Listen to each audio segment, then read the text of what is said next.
Yeah, I know what you're thinking. You can get a job in the Middle East simply by trying or by magic, through others, or by a fluke.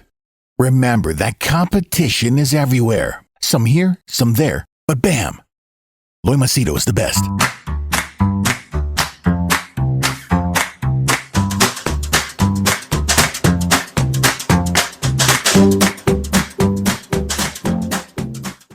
Okay, coming up next is this is my friend. Okay, first let me give you a disclaimer. Mazhar Farooqui is my friend. He is from Gulf. He works in Gulf News. He is my friend. I've known him for many years, and we have shared a very cordial relationship. I may not agree with his views. I may not. He doesn't agree with my views. Um, but we remain friends. We have a deep sense of respect for each other as human beings. Now, having said that, I want you to know that there are times where I totally disagree with his points of view and he totally disagrees with mine. But that is what, uh, uh, uh, you know, a normal friendship is. We agree to disagree. Now, having said that, he lives in the Gulf. He lives in UAE. Okay, he has to follow UAE laws, rules, and regulations. Okay, he does what he is supposed to do. But let me tell you this: there is the good things about him, and there is the not so good things about him. And I'll give you a balanced argument. Number one, um, the first thing that I want to highlight is he received death threats. Okay, for his life, for his family, for his children, his daughters. They have threatened from killing him, murdering him, to raping his daughters, to ensuring that they locate where his daughters are and they cause harm. Okay? Why? Because he highlighted a news that one man spoke bad about Islam or Muslims or whatever. He actually shared the actual story. He shared the actual story that this man, who is, let's say, living in UAE, has broken UAE laws, has insulted Islam, which is breaking UAE laws, and is sharing hate. So he highlighted this article, after which action was taken place, and that man lost his job. Okay, which is no fault of Mazhar, and he will be sent back to his country. Now, this might surprise you, but I'm in touch with Mazhar. Okay, I'm in touch with Mazhar. Mazhar was, this is me giving you my version. Mazhar was pretty sad. Mazhar was pretty, I wouldn't say he was very happy to know that this one individual, he lost his job, he lost everything. He wasn't too happy about it. He wasn't too happy that everyone's jumping on him and pouncing on him and being very happy. Oh, very good, he lost his job. No, come on, he also has a family. He said he didn't take a lot of happiness in someone else's sadness. Okay, let me put that very explicitly to you. That is number one. Should you know do what do I feel? I feel if you put a tweet or you put a post or you put anything, there is a price to pay for your actions. Every action has a reaction. So the gentleman got what was due to him, and it's no fault of Mazhar. Now, uh, there is always the argument, okay, if Mazhar is such an honest and genuine journalist, such a great man, why doesn't he put bad about Islam? Why doesn't he put bad about Muslims? Okay, I'll answer that question. Now, why doesn't he put bad about Islam is very simple.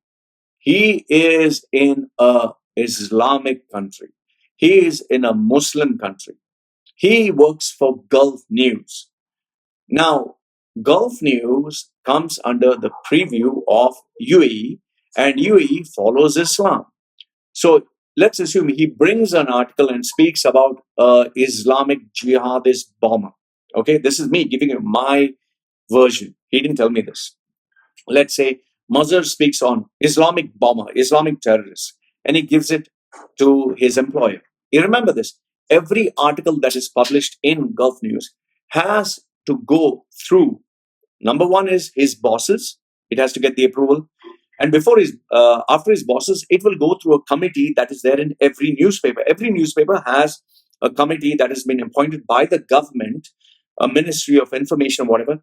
These are local Arabs, these are local Muslims. They will go through the articles and they'll say, okay, this can be published, this no, this is not approved by the government.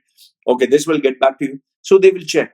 Now, after they approve this, then it goes into print media or it gets published online.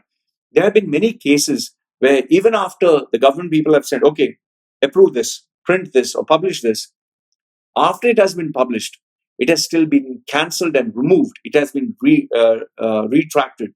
Why? Because someone in the government said, no, I don't want this article to be there. So he's an employee. He has to follow rules and protocol.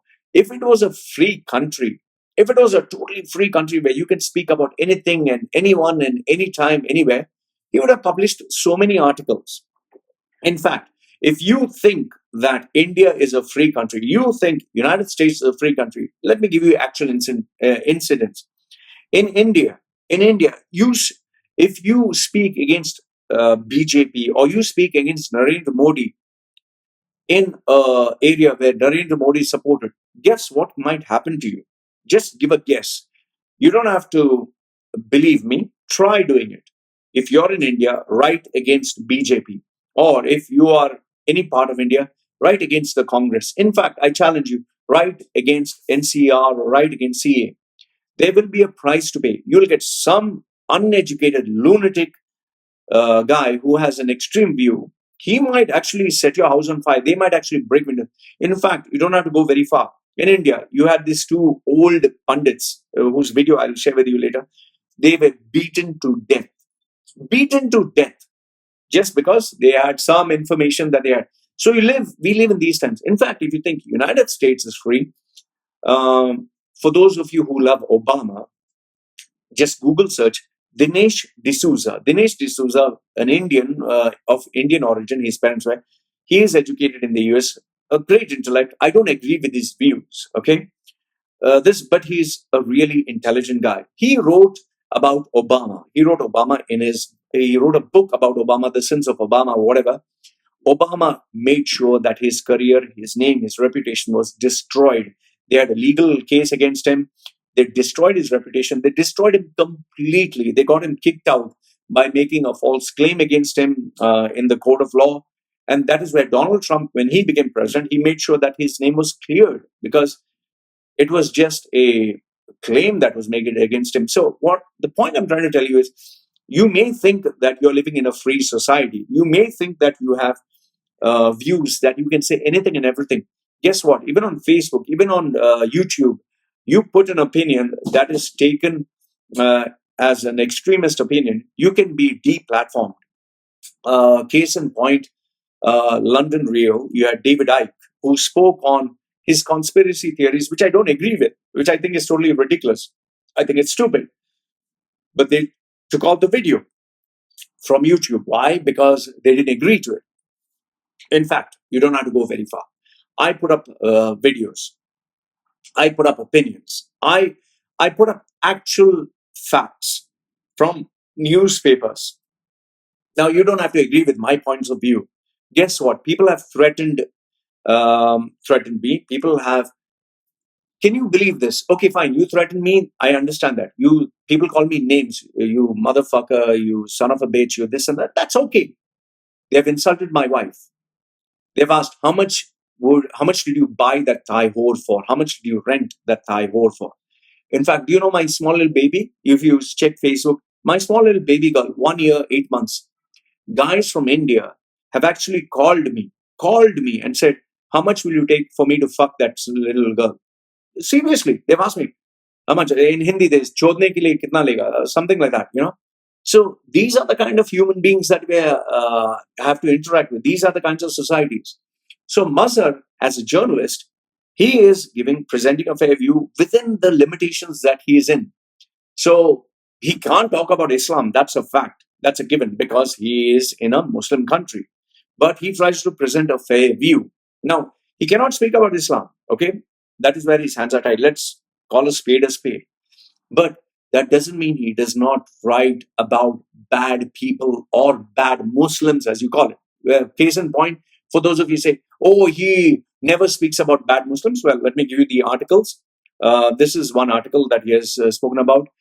The title is How Hira Group's Managing Director Nowhere Sheikha or whatever faked awards to gain trust. Now she is a Muslim and she is she follows Islam. So he has highlighted her story. The second one, dead man comes back to life in scam in Ajman. This guy, Hayab Arif, okay, he faked his death, but he's actually alive and he takes money. He's once again a Muslim. Another one, Forex scam, MMA boss sentenced to 2 years in jail. Okay, this guy's name is Malik Naurid Awan. He, once again, is a Muslim. Okay, another story, serial entrepreneur in Dubai accused of being a serial scammer. This again was Aziz Qom Mirza. He is a Muslim. Okay, next one, UAE investors hit as dodgy halal firm folds up in India. This once again is about a Muslim. So the point I'm trying to tell you is he does his job. He's a fair-minded individual. Okay. And I'm telling you again, I've given you a disclaimer. He's my friend. He's my friend. I have a lot of love and respect for that man. Not for anything else, but because he is a man of integrity. He is a good human being. He is a nice person. I don't agree with his views. Even I speak against Islam. He doesn't agree with my views, but we don't have to hate each other. We don't have to. Listen, you can disagree with my views. I will never speak bad about your wife. I will never speak bad about your mother, father. I'll never speak bad about your children. I might laugh at stupid ideas. I might laugh at, you believe in a sky god. Oh, you believe in shouting out your prayers. I've said this. People know this about Muslims. I have made fun of bad ideas. But guess what? I have Muslim friends. I have Hindu friends. I have spoken against bad ideas of BJP or policies that I don't like. I have BJP friends. I have friends who support the Congress. I think Rahul Gandhi, for me, is dumb as they come. Okay. Now, even though I don't agree with Modi, I think Modi is extreme in some of his views. Okay, but I still feel he is the best leader for India because who else has that personality, that clout, the ability to hold? So we should agree to disagree. We should agree to disagree. Okay, and if you do not like a person, fine, but that doesn't mean you threaten their family. That doesn't mean you tell them, "I'm going to kill you." That's stupid, man. That's totally fucked up. All right. Say, listen. You may not like Mazhar Farooqui. You may not like his views. Fine. You may not like me. I may not like you. Let's keep away from each other. But threatening the families, threatening the children, and that's tasteless, man. Even me, if you check my Facebook, sorry, not my Facebook, YouTube, there's so many people with fake accounts saying, "I'll fuck you," "I'll fuck your wife," "I'll fuck your child." "Oh, what an ugly kid you got." People have told me. People have said this. So let's, I don't have to say this, but I think a person with integrity, with proper upbringing, would never insult a man's wife, spouse, family, and children. That's as far as I go. You can agree to disagree. You need not like a person's views. That's also there. But let's not hate each other. So this is what I had to say with regards to Mazhar. Like I've told you, he is my friend and I proudly stand by him. I stand by his right to disagree. I stand by his right to state an opinion that I do not like. Okay? But that doesn't mean I'll hate him. Absolutely no. I have issues with certain aspects of Islam. I have issues with the hypocrisy of some Muslims, but that doesn't mean I paint every Muslim with the same brush. I have friends, I have Muslim friends who are gay. I have Muslim friends who drink, who go to prostitutes. I have Muslim friends who do all sort of crazy stuff. Okay, we don't hate each other. Okay, in the same way, they don't agree with my. Guess what? I have been religious, very religious, spiritual, really good human beings. I've told you, my mentor for 21 years, Arab Muslim, Emirati. Okay, he is my friend for almost now 20, 22 years. He's a very spiritual, very good man. He doesn't agree with most of my views. He's total opposite of me. He is a man that represents like character, values, clean, no tattoos, nothing. He's perfect. But we get along, man. So please, let's stop this hate. Let's especially stop threatening people's families and lives. That's totally fucked up. And if we need a civil society, if we need a society, let's be able to criticize one another. Like I told you, Mazhar stays in a Muslim country, Arab country, can't criticize Islam. Okay? But I'm pretty sure if he was given absolute and total freedom, he would bring a balanced view. He's a good man. Please, let's not focus only on what he can't do. And I'll tell you this, at no point I can challenge you on this. Mazhar is not a person who would want someone to lose their job, have their family suffer. He doesn't gain any pleasure in destroying people's lives. He's just a journalist who brings out the truth. If you want to really punish someone, it's very simple. Every action has a reaction. You post something online, you are held responsible for it. It is your responsibility and you will pay a price for it. Okay? So if you're stupid enough to insult the host in the country that you are, and you expect not to get punished, that's stupidity. Okay, so you put something, you pay a price for it. That's as simple as it goes. So that's what I feel. Let me know your thoughts. Do you think Mazhar should be punished? Uh, Punished in the sense his family, his wife, his children, is that right? Threatened to death? Or should we allow a person to have their views? Have their views, we disagree, but let them have their views. Let me know your thoughts in the comment section below. Okay?